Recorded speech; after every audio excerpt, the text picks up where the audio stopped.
దేవునికి స్తోత్రము.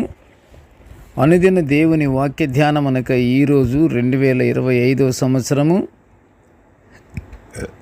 మే నెల 19వ తారీఖు. ఈరోజు ధ్యాన వాక్యము పరిశుద్ధ గ్రంథము నుండి కీర్తనల గ్రంథము 62వ సంకీర్తన 5వ వచనాన్ని మనం ధ్యానించుకుందాము. ధ్యాన వాక్యాన్ని ఒకసారి పరిశుద్ధ గ్రంథము నుండి చదువుకుందాము. నా ప్రాణమా, దేవుని నమ్ముకొని మౌనముగా నుండుము, ఆయన వలననే నాకు నిరీక్షణ కలుగుచున్నది.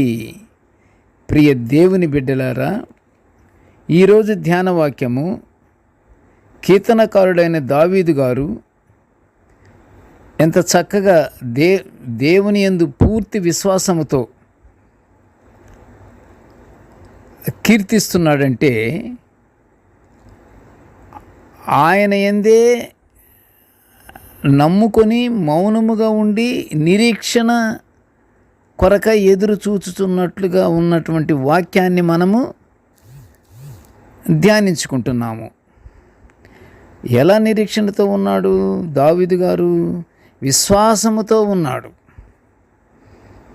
నా ప్రాణమా, దేవుని నమ్ముకో, మౌనముగా ఉండు. అంటే ఇతరత్ర ఏమీ మాట్లాడకూడదు. అపవాదికి నువ్వు చోటిచ్చి, అపవాదికి లోబడి, అపవాది సృష్టిస్తున్నటువంటి ఇహలోక సంబంధమైనటువంటి క్రియలలో నువ్వు పాల్గొనకూడదు. నువ్వు మౌనముగా ఉండు.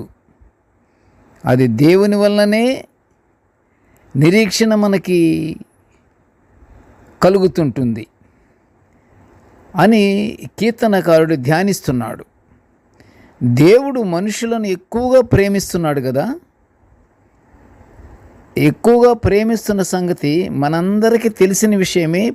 పరిశుద్ధ గ్రంథము కూడా ఆదికాండము నుంచి పరిశుద్ధ గ్రంథం అంతయు మానవుల గురించే ఎక్కువగా దేవుడు ప్రేమిస్తూ చేస్తున్న ప్రతి కార్యము మనము చూస్తున్నాము. ఆయన ఎడల ప్రతి మానవుడు నిరీక్షణ కలిగి ఉండాలని కూడా దేవుడు కోరుకుంటున్నాడు. మనము నిత్యము దేవుని సన్నిధిలో గడుపుచూ మౌనముగా ఉండాలి. మౌనముగా ఎలా ఉండాలి? ప్రియ దేవుని బిడ్డలారా, భయభక్తులతో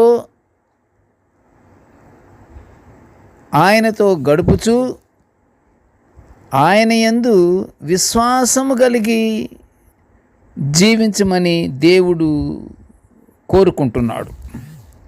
ప్రియ దేవుని బిడ్డలారా, మనము దేవుని యందు నిరీక్షణ గలవారమైనప్పుడు దేవుడు మన యందు అద్భుత కార్యాలు చేస్తాడు అని మనము నమ్మాలి, నమ్ముచున్నాము. పరిశుద్ధ గ్రంథము కూడా సెలవిస్తుంది. అయితే మనము మన జీవితాలలో దేవుని యందు స్థిరమైన నమ్మకం కలిగి ఉండాలి. చంచల మనస్సుతో మనము జీవించకూడదు.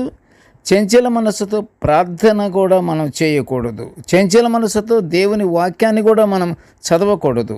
విశ్వాసముతో చదవాలి. విశ్వాసం కలిగి దేవుని యందు భయభక్తులు కలిగి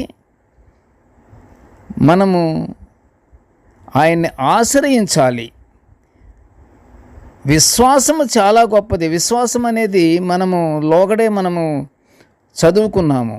విశ్వాసం అనేది పరలోక రాజ్యానికి దారి. అది విశ్వాసం కలిగి ఉంటే అంత